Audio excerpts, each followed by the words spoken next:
Wassalatu wassalamu ala sayyidil Mustafa wa ala alihi wa ashabihi wa ahli sidqi wal wafa. Amma ba'd. Majelis hakim yang arif dan bijaksana, hadirin wal hadirat rahimakumullah.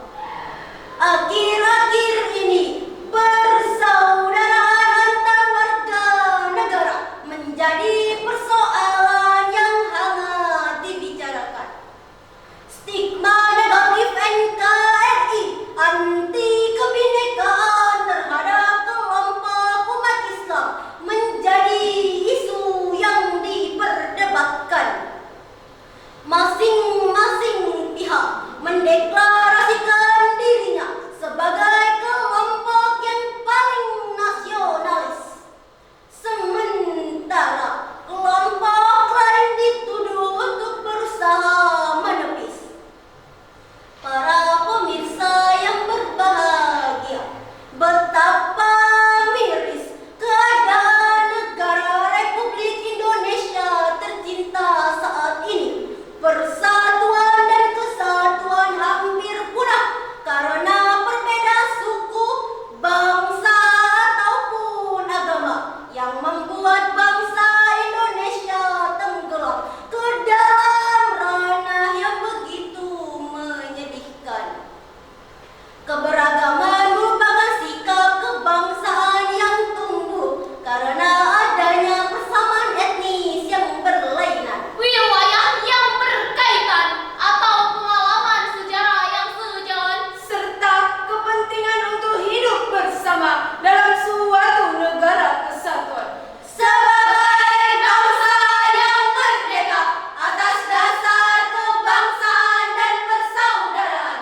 Atas dasar inilah tertarik hati kami bertiga untuk menyampaikan sebuah syarahan Al-Quran yang berjudul Merajut Ukhuwah Menggapai Berkah. Sebagai landasan awal, Quran Surah Al-Hujurat ayat 13 yang akan dilantunkan oleh qari'ah kami berikut ini.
menjalin hal tersebut. Rasulullah Shallallahu Alaihi Wasallam bersabda, Al-jama'atu rahmah, al-firqatu adab. Bersatu itu akan membawa rahmat. berpecah itu akan membawa bencana. Hadis riwayat Ahmad yang dihasankan oleh Albani dalam kitab As-Shahihah halaman 677. Sebagaimana semboyan negara kita, Bhinneka Tunggal Ika. dari uraian demi uraian di atas dapat kita ambil kesimpulan. Yang pertama, keberagaman dalam kebangsaan merupakan sikap perwujudan dan sikap iman yang benar, serta rasa persatuan dan kesatuan antar umat beragama. Yang kedua, persaudaraan dalam kebangsaan merupakan sikap perwujudan sikap iman yang benar, yakni sikap toleransi antar warga negara dan rela berkorban demi negara Indonesia tercinta. Menuju Indonesia Jaya. Demikianlah syarahan Al-Quran yang dapat kami sampaikan, dan kami tutup dengan sebuah pantun. Berlayar ke laut si anak Medan, Menangkap ikan sambil meninting. Jika negara ingin tentram dan aman, Ukhuwah Islamiyah paling penting. unzur maqala wala tanzur mangqala. Lihatlah apa yang disampaikan, jangan lihatlah siapa yang menyampaikan. Wassalamualaikum warahmatullahi wabarakatuh.